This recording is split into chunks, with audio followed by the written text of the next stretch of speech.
सूरज की एक खगोलीय चाल, आसमान में उड़ती एक रंगीन पतंग और एक पिता बेटे के बीच की कड़वाहट, इन तीनों में भला क्या कनेक्शन हो सकता है? यही सवाल हमें ब्रह्मांड की विशालता से लेकर हमारे रिश्तों की गहराई तक ले जाएगा। तो चलिए इसका जवाब ढूंढते हैं। तो इस सवाल का जवाब ढूंढने के लिए हमें सबसे पहले आकाश की तरफ देखना होगा। आइए इस त्योहार की खगोलीय यानी एस्ट्रोनॉमिकल नींव को समझते हैं। पता है, इसका पूरा राज तो इसके नाम में ही छिपा है। मकर यानी कैप्रिकॉर्न ज़ोडिएक और संक्रांति यानी ट्रांजिशन या एक राशि से दूसरी राशि में जाना। तो मकर संक्रांति वो खास खगोलीय पल है जब सूर्यदेव मकर राशि में प्रवेश करते हैं, और ये घटना पृथ्वी पर जीवन की पूरी लय को बदल देती है। अब देखिए, यहाँ एक बहुत दिलचस्प बात है। कई लोग मकर संक्रांति को विंटर सोल्स्टिस मतलब साल के सबसे छोटे दिन से जोड़ते हैं, लेकिन असल में ये दोनों अलग अलग हैं। पर क्यों? क्योंकि ये समय को दो अलग अलग तरीकों से मापते हैं। विंटर सोल्स्टिस जो है वो पृथ्वी के मौसम के हिसाब से चलता है, जो दिसंबर में होता है, लेकिन मकर संक्रांति सितारों की पोजीशन के हिसाब से चलती है। इसीलिए इसकी तारीख जनवरी में फिक्स रहती है। ये बस आसमान को देखने के दो अलग अलग नजरिए हैं। ये जो खगोलीय बदलाव है ना, ये सिर्फ कैलेंडर की एक तारीख नहीं है। इसे कहते हैं उत्तरायण, यानी सूर्य की उत्तर की ओर यात्रा। असल में यह अंधकार पर प्रकाश की और ठंड पर गर्मी की जीत का प्रतीक है। हमारे पवित्र ग्रंथों में तो यहाँ तक कहा गया है कि यही वो समय है जब देवताओं का दिन शुरू होता है और धरती पर एक पॉजिटिव एनर्जी फैल जाती है। तो अब जब हमने आसमान का साइंस समझ लिया है, तो चलिए अब उन कहानियों में उतरते हैं जो इन सितारों में लिखी हुई हैं। सबसे दिलचस्प कहानियों में से एक है सूर्यदेव और उनके बेटे शनिदेव की। ज्योतिष में इन दोनों के बीच का रिश्ता अक्सर बड़ा तनावपूर्ण माना जाता है, लेकिन मकर संक्रांति वो एक खास दिन है जब पिता यानी सूर्यदेव खुद अपने बेटे शनिदेव से मिलने उनके घर यानी मकर राशि में जाते हैं। और सूर्यदेव की ये यात्रा एक बहुत ही शक्तिशाली संदेश देती है। यह अपने अहंकार को, अपनी नाराजगी को छोड़कर शांति और सुलह की ओर बढ़ने का प्रतीक है। यह हमें याद दिलाता है कि सबसे कड़वे रिश्ते भी प्यार और अपनेपन की गर्मी से पिघल सकते हैं। तो चलिए अब आसमान के सितारों से जमीन पर उतरते हैं और देखते हैं कि मकर संक्रांति एक फसल उत्सव के तौर पर इतनी जरूरी क्यों है। ये वो समय है जब किसानों की महीनों की मेहनत सोने की तरह खेतों में लहलहाती है।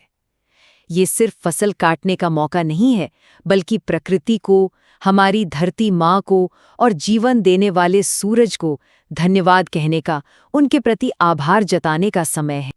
और इस आभार को जताने के तरीके भी पूरे भारत में कितने अलग अलग और खूबसूरत हैं। गुजरात में आसमान पतंगों से सतरंगी हो जाता है, जिसे उत्तरायण कहते हैं। तमिलनाडु में पोंगल मनाया जाता है, जहां बर्तन से उबलकर बाहर गिरता हुआ चावल घर में आने वाली खुशहाली का प्रतीक है।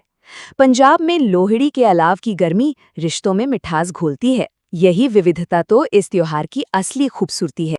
लेकिन इस त्योहार का सबसे गहरा संदेश तो हमारे अपने जीवन के लिए छिपा है, और इस संदेश को समझने के लिए चलिए एक छोटी सी कहानी सुनते हैं। एक गांव था, शांतिपुर। वहां माधव नाम के एक बुजुर्ग किसान और उनका बेटा गोपाल रहते थे। सालों पहले खेती को लेकर हुई एक छोटी सी बहस ने उनके बीच अहंकार की एक ऐसी दीवार खड़ी कर दी थी कि 5 साल गुजर गए। दोनों ने एक दूसरे से बात तक नहीं की थी। मकर संक्रांति का दिन था। गांव के मंदिर में कथा चल रही थी। पंडित जी समझा रहे थे कि जैसे सूर्य दक्षिणायन के अंधकार को छोड़कर उत्तरायण के प्रकाश की ओर बढ़ते हैं, ठीक वैसे ही हम इंसानों को भी अपने मन के ठंडे और अंधेरे कोनों को छोड़कर रिश्तों में गर्माहट लानी चाहिए। और फिर पंडित जी ने एक बात कही जो गोपाल के दिल में सीधे तीर की तरह जा लगी। उन्होंने कहा, जैसे सूर्य इन अंधकारों को मिटाते हैं, वैसे ही हमें भी अपने अहंकार की रात्रि को छोड़कर क्षमा के सूर्योदय की ओर बढ़ना चाहिए।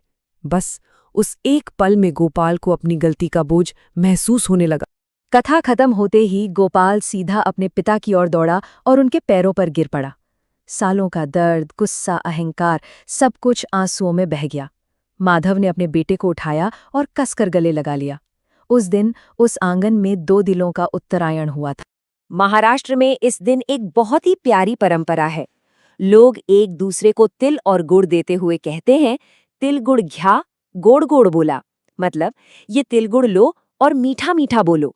ये कहानी और ये परंपरा दोनों एक ही बात तो सिखाती हैं, कड़वाहट को भूलकर जीवन में मिठास घोले।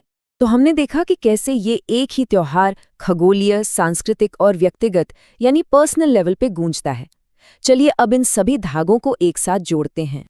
और इस जुड़ाव का एक बड़ा ही रहस्यमयी प्रतीक है संख्या 108।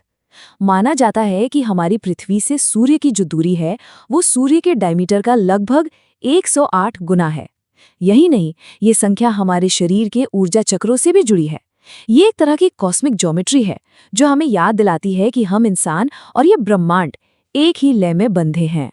तो संक्षेप में कहें तो मकर संक्रांति की 3 परतें हैं। सबसे बाहरी ब्रह्मांगीय परत है, प्रकाश की ओर एक बदलाव। फिर आती है सांस्कृतिक परत, जो प्रकृति और रिश्तों का उत्सव है। और सबसे गहरी व्यक्तिगत परत है, जो हमें अंधकार से प्रकाश की ओर, अहंकार से क्षमा की ओर बढ़ने का एक मौका देती है। इसलिए ये त्योहार सिर्फ एक छुट्टी नहीं है, बल्कि एक याद दिलाने वाला मौका है। एक मौका ये चुनने का कि जैसे हमारी पृथ्वी सूर्य की ओर झुककर रोशनी और गर्मी पाती है, वैसे ही हम भी अपने जीवन में अहंकार को छोड़कर प्यार और अपनेपन की ओर झुक सकते हैं। और इसी खूबसूरत और उम्मीद भरे संदेश के साथ हम अपने सफर के अंत में पहुंचते हैं। ये मकर संक्रांति आपके घर खुशियां लाए।